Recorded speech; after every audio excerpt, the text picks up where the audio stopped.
Reuben Kigame, a gospel artist, author and former presidential aspirant, has officially announced his intention to run for the presidency in 2027.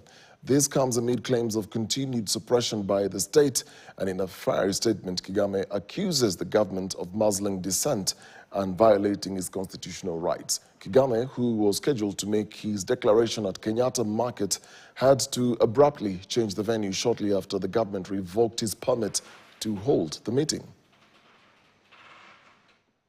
Here are two letters. This letter is dated 14th, granting us the permission to be able to hold a meeting to declare that I'm running for office.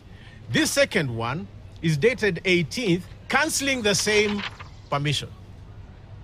That's how contradictory this government is. And guess what?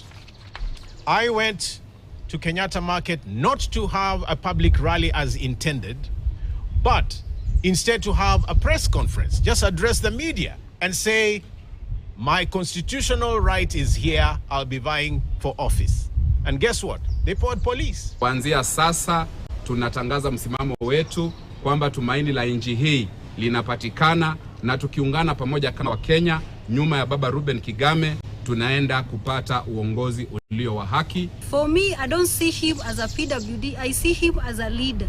Him coming out and standing strong and raising out our voice, it shows that you should not look at our disabilities but look at our competence. I urge every youth to go and mobilize fellow youth to register as voters, to join Kigame's team and join us so that we can liberate this country.